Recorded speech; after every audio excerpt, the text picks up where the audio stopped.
we'll be busy for the next 2 days receiving leaders who will be attending various parts of the summit. Ajame ngefanele amahlelo wokuvula kwembizo yamazwe angaphasi kwehlanganisela ye-BRICS esentini kusasa.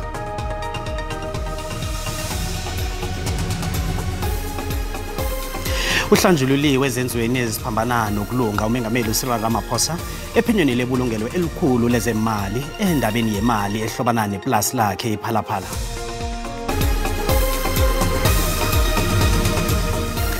Kwaba kuhle ukuhlanganiswa zindaba goduke SABC 1 ngesiNdebele lotshane emakhaya.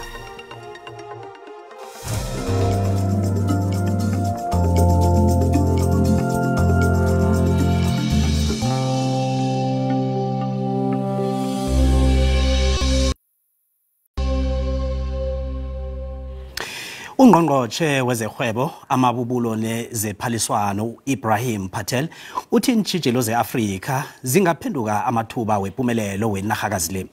Ubekhuluma emhlanganweni otsheje zemkhiqizo ngaphambi kwembizo yamazwe ayihlanganisela ye-BRICS eyokubanjelwa esentini kusasa. Mamazwe ahlukahlukene kwayokuhlangana kule mbizo ethoma kusasa esentini eJohannesburg.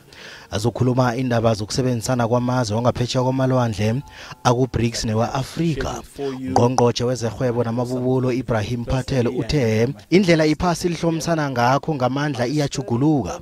Uthe ikoro yezokhiqiza iqalene neentjhijilo ekufuze ngathana zivula amathuba amatsha. Diversification of energy sources is important, and we'll continue to pursue the efficient use of fossil fuels and increase the share of renewable energy in our economies, including through biofuels, solar, wind, green hydrogen, and hydro. Strong support for BRICS cooperation on the just energy transition is vital, and trade and industry ministers have agreed to measures in this regard. Umkhandlu wezamabhizinisi we-BRICS uthi i-BRICS ithe njengombana ikhula nje inethuba lokwakha ituthuko ebumbeneko ephasini zombelele. By investing in green manufacturing, we can promote innovation. We can drive sustainable economic growth, all while preserving the environment and livelihoods. The BRICS Business Council has worked, ladies and gentlemen, to strengthen and promote economic, trade, business, and investment ties between our respective communities. Ganomengameli weBrazil uLula da Silva nguye ofike kokuthoma edolweni labo fly OR Tambo ubalwa hlangana kwabantu abasungula iBRIC kwanje esele yaziwa ngeBRICS ngemva kokungena kwelizwe lekhethu. Ngqongqotjhe wamazwe ngamazwe Dr. Naledi Pandor uthi balindele okuningi ngendaba ezithinda iphasi lonke. Well, we've been working for many months.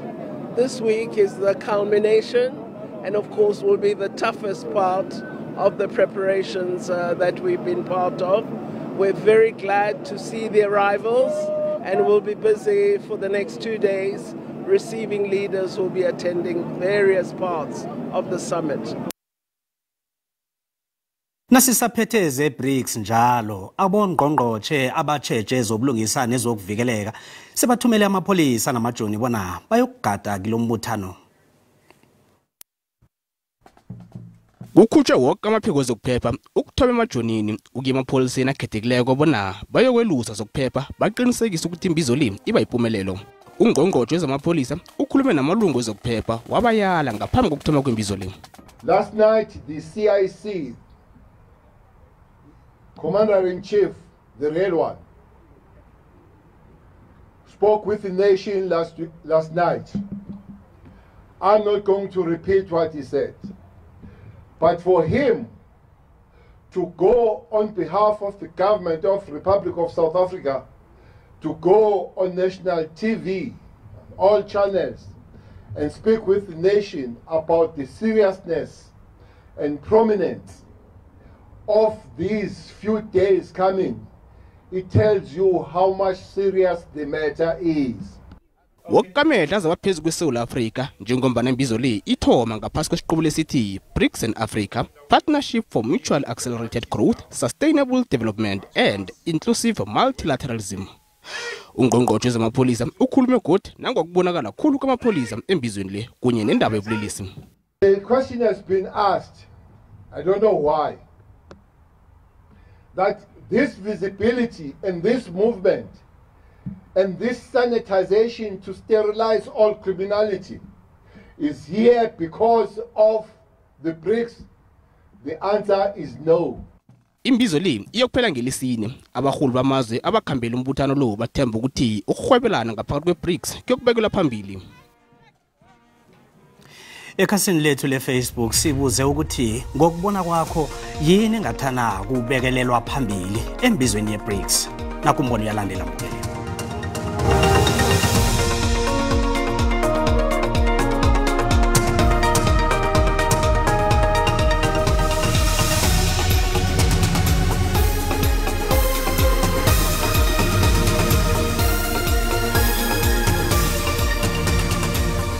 Bengingathanda umengameli nangakhuluma khulu ngendaba ye-load shedding akhulume nekwakheni imibereko for abantu abatsha. Bengakuhle ukuthi ezikhulumeni zabo abayikhulumayo besichazele ukuthi intsha yase-South Africa ingawathola kanjani amathuba omsebenzi. Angaxhaseka nje osomabhizinisi ngoba abalimi bayakhala ukuthi ukuxhaseka akukho. Khathi yabona iwe-BRICS nayingazama ngamandla wayo wonke ukuthi at least ithathe bosqueeze nabosipare ibabusele ngale ngaphandle la ekhaya lababuya khona emakhabo ngale la eMzansi khona ukuba namathuba omsebenzi sesibanengi ikhuluma khathi. Umbono ngeumbukeli SABC ayizukuthwesa umlando ngokuziphelela ngombono wombukeli. Ibulungelo elikhulu lezemali limhlambululile umengameli uCyril Ramaphosa ezenzweni eziphambana nokulunga ngendaba yemali ekuthiwa akhange ayiveza ejiwa eplasini yakhe ephalaphala ngo-2020. Ibulungelo elikhulu lezemali lithi iphenyo lithethe pheze isikhathi esimnyaka ngaleso sikhathi licheje intatimende ezingaphasi kwe-15 lathindana nezinye inhlangano ekubalwa hlangana nazo imphathimandla kwabe kwaba nabantu ekukhulunyiswana nabo. Umcozululi wezepolitiki ukhaya Sithole uthi iphenyo lithethe isikhathi esideli lichiya imibuzo eminingi. Usithole uthi istatimende sebulungelo elikhulu sichiya abantu barareke ukudlula. The statement itself is quite surprising in the fact that it fails to appreciate the gravity of the public interest dimension in this matter. And what I mean there is that what we've seen is essentially the Reserve Bank publishing a press statement that says, look, we've conducted an investigation and we've decided that the details of the investigation must not be made public, but you guys must just find peace and comfort with this conclusion that says that nothing went wrong. Umnqophisi we-Progressive Group ukuhle Mpahlwa uthi okufunyenwe leliphenyo kwenza bona imarket zisimame. Says that they haven't found anything that the president have actually contravened with the exchange control regulation and stuff like that. And that I think that would extend a good market sentiment, which would actually say would drive that obviously there will be some stability in terms of what's happening in the domestic politics. Umphathi omkhulu webulungelo elikhulu lezemali uzokubikela iParliament emhlanganweni ozako weParliament nebulungelo elikhulu lezemali.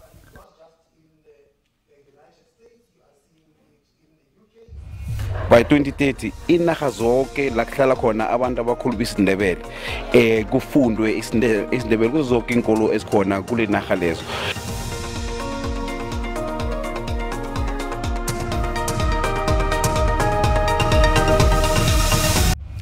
Ubukele indaba zesiNdebele ku SABC 1 siyakwamukela nawusanda kufika. Amaqwetha ajamele abasolwa abahlanu abasolwa ngokubulala uSenzo Meyiwa namhlanje bebaraga nokuthuka ngembuzo ipolisa elisisazi sesiforensic uThabo Sergeant Thabo Musiya kanti kunofakazi umutsha naye othome ukuthuka ngembuzo. Namhlanje uSergeant Thabo Musiya wethula ubufakazi kokugcina njengoba ukuthoma ukuthuka ngembuzo ufakazi omutsha uLieutenant Colonel Thobeka Mhlahlo. Ngokusho kwaMsiya uMhlahlo nguye wafika kokuthoma ngakhumalo ngelanga elilandela ekseni kanti nguye owafumana icephe igule. UMhlahlo uthi wafumana uMsiya kunye nelinye ipolisa ekungibe wambikela ngakho konke okwenzeke ngayizolo. UMhlahlo uthi wabuthelela izithombe zendawo yesehlakalo ezafotwa nguMsiya. Intombezi zindaba ekhamba phambili njengoba nemibuzo eminingi ngesehlakalo bayebuza ngokuvela entombenezi. Ngokutsho kwakamsiya, icephe ikula yafunyanwa ngomhlahlo, kanti kunekhonakalo ukuthi icepheli lafunyanwa ngemva kwe-iri lethoba ekuseni. Umhlahlo uthi wafika endaweni yesehlakalo ngo-9:10. Umsiya uphike walandula ukuthi umhlahlo ngaba nguye wabeka icephe ikule endaweni yesehlakalo. Umndeni womfundi kaMatric William Ngwebe ekuzwakala bona ubulewe ngomunye umfundi afunda naye eLimpopo uthi ufuna ubulungiswa ngemva kokubulawa komntwana wabo. Ngelesine ngeveke epheleko ukuthiwa bekungakabi ukubotshwa umuntu malungana nesehlakalo lesi. Kuduma kilesi sikolo ngemva kwebanga mathule. Abafundi basathukiwe nakufanele bafakaze ngabakwazi ngesiga isibangelo okuthelisana kwabafundi. Okugcine kuthethe impilo yomunye. The perpetrator stood up and hit a victim with an object on top of the head without us knowing how well he will do that. Umndeni uthi kubudisi kiwo njengomana usaqedelela amalungiselelo okungcwaba ophetshane balapha ekhaya. Bathu benebhudango lokufundela ubudokotela. It is very painful. We are calling for justice. We are also struggling as a family. We want help. Imphathiswa ezithoba ngemikhumbulo zithunyelwe kulesi sikolo. The wooden plank, we have just seen it in the principal's office. It's not something that he carried from outside. He just, took it in the classroom and, went to, struck him. Akugabi ukukhanya kuhle ngokwephenyo lamapholisa. Uphumelele umsebenzi wekwethula kwelimi lesiNdebele enkolweni ezisemphakathini yamaNdebele. Samva nje isikolo esithoma ukufundisa isiNdebele yihlanguphala esisephola eOgis ngaphasi kwamasipalata weMalahleni eMpumalanga. Lokhu kuvele emnyanyeni wokugidinga nokukhuthaza ukufunda nokufundisa amalimi wesintu kubika uComfort Masombuka.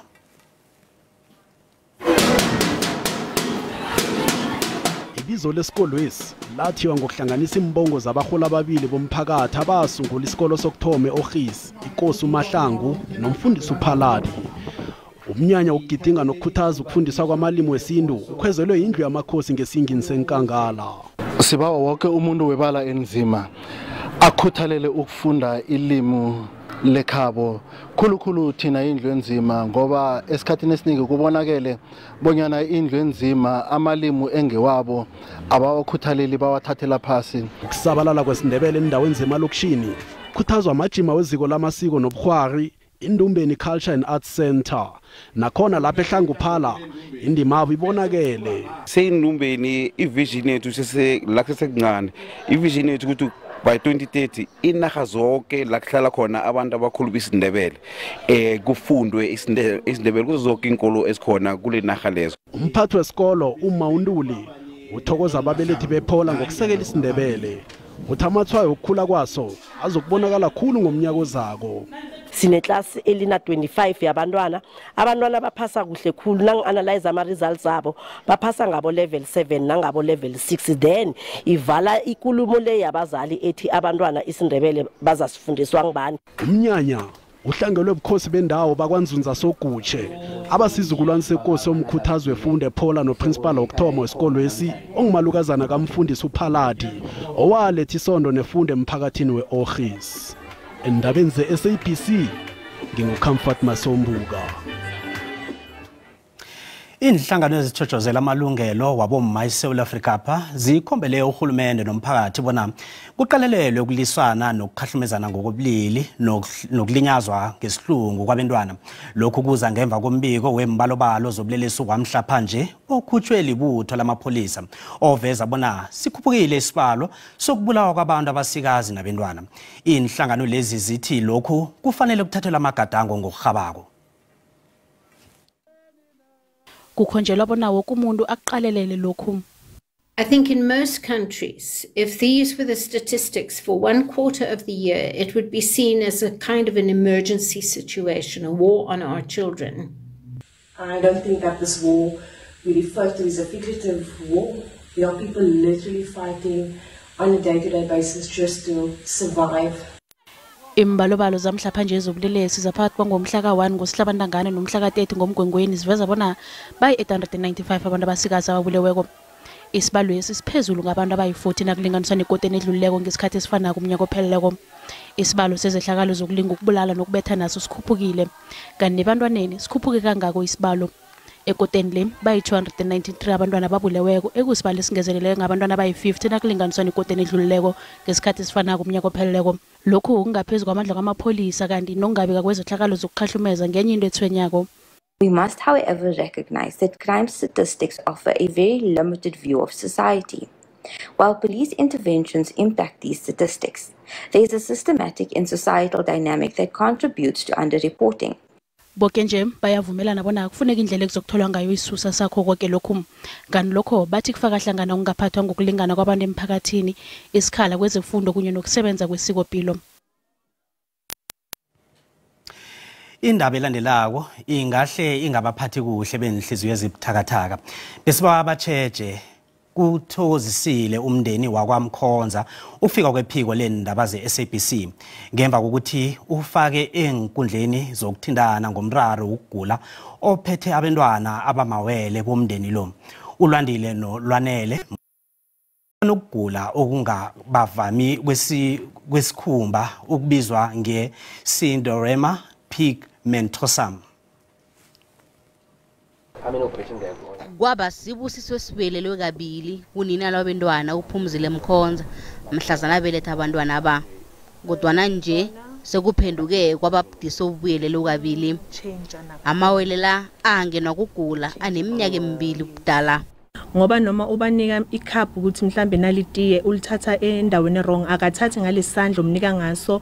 Ulwandile nolwanele kwatholakala ukuthi banokugula okungakavami kwesikhumba i-ZesiNdebele pigmentosum. Isikhumba sabo sisabayila kakhulu begodu somile. Ukugulokhu kugcina kubangele ikankere yesikhumba. Sikhuluma nje sele kubadle namehlo kanti omunye kibo ugcine sele asikwa nelimu nepumulo. Bam operator bawa remove away2 ama lips wakhe adlekile ngaso lesifo bamenza i-plastic surgery basika la emathangeni bakha ama lips. Ukugulokhu akulapheki. Asikwathi kusi prevent because kuma genes abazali. So thina si-treata ngama-preventable measures, meaning u-avoida ilanga by making sure ukuthi uphathe i-umbrella ugqoke isigqoko mawuhamba. Nabanje abantwana abafundi bahloga ichejo lemini nobusuku. Unina kwabe kwafanele bona alise umsebenzi kubudisi kilomndeni. Ebengiqale kakhulu ukuthi sithole indawo yokuhlala ephephile for bona ngoba kuqala ihlobo manje yila kuqala khona kakhulu inkinga ngoba kuya. Ulwandile uthi bekanoputa ngolokungena kezomvumo kanti ulwanele yena bekafuna ukuba ngu-DJ kodwa njenganje into abayifunako kufumana isizo. Ngafisa ukubona kuze ngizomkhona ukumhambisa endleleni sifane nabanye sikona ukujabula.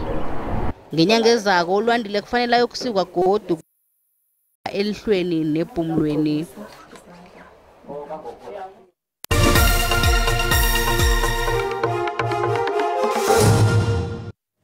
Nasiphosa ilihlo kezemali iranda lizinzile nalenganisana ezinye imali ezikulu.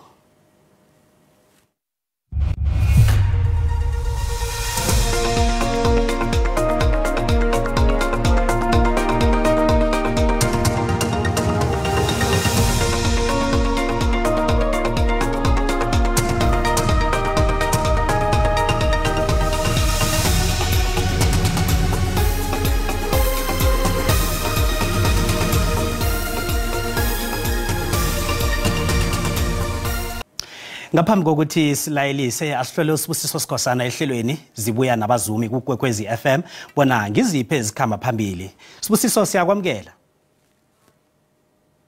Siyathokoza Cedric Silotshisa nombukeli. Indaba ezikhamba phambili namhlanje ehlelweni zibuya nabazumi kuKwekwezi FM ziqiniswe khulu zevikeleko endaweni lapho ke kubanjelwa khona umhlangano wehlandla le-15 wenarha lezi zingaphakathi kwesikhozi se-BRICS. Uyathoma kusasa umhlangano lo ezigamele amalungelo womphakathi enarheni le ziyalila zithi siphezulu khulu isibalo sokukatwa ukubulawa kwaboma nabentwana enarheni le bathi bonakala ungasuthi uhulumende akunalitho alenza kokuceda bonke ubeleliso nasele sisonga iphiko labatsha ihlanganweni ne-ANC eMpumalanga bekade banomhlangano ngepelaveki kunencundo abazithetheko ukubhinqela amakhetho ongomnyaka ozayo ku-079 965 6754 inomboro ye-WhatsApp ngale kwalokho 086 000 3278 u-email zibuya nabazumi@sabc.co.za kukwekwezi FM kukhanya ba. Sithokoze Sibusiso sizibeka laza namhlanje bukhona ubujamo bezulu umusa.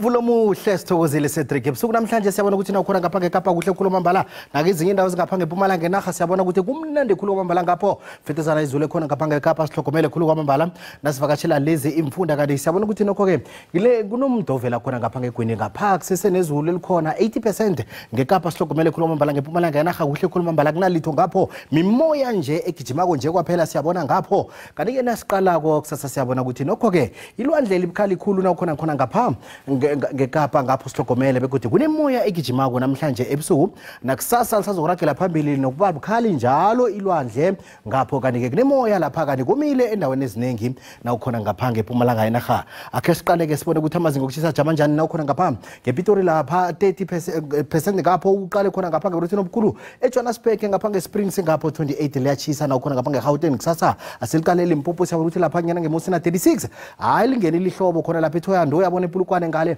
phasi lapha nyana eliphalale phasi kwadlawulele ngapho lakele khweni bicani lapha phezulu lapha boLedinburg ngapha boSikhukhuza ngapha eMbombela ngapha eGarlina ngapha eMalahleni ngapho eMiddelburg ngakwaNdebele yonke kusasa liyachisa nanivakatshela ngapho KwaZulu Natal siyalibona ukuthi nakhona ngapha ngeMgungundlovu wehla ukuthi ngapha ngeThekwini lapha kuRichards Bay ngapho lisakujama ku25 navakatshela lesi sifunda nangalichisa kakhulu kwamambala ngapho ngapha ngeMpumalanga Kapa siyabona kumane ngapha Graafrenet 23 ngapho likhamba libalihle navakatshela lesi sifunda kanti ke nasiqala khona ngapha ngeWestern Cape indawo eziningi izimakhaza ngapho kubo Worcester ngapho ngale ngeKapa uyabona ukuthi lapha ngoCape Agulhas ngapho nokho ke kuzabe kumakhaza lapho uBofort West sihlogomele khulumbana nesikapho ngeTlagwini Kapa ekurumani ngiyachisa Pinkton ngiyachisa Kanavon ngiyachisa Calvin ngapho likhamba lithi paraparamba ngamafu novakatshela lesi sifunda Free State every state lapha iSolpeke ePortaville Kroonstad ngapha ngeVelkom ngeBloemfontein -124 lifuthumele kamnandi khulu kwamambala ngapha ngeTlagwini ngeChingalanga lapha eMahikeng Ottosdal ngapho ngeVryburg siyabona ukuthi lizakujama lapha ku29 nawuvakatshela lezi imfunda umndungwa ubungela kokosi uthi iye zesiNdebele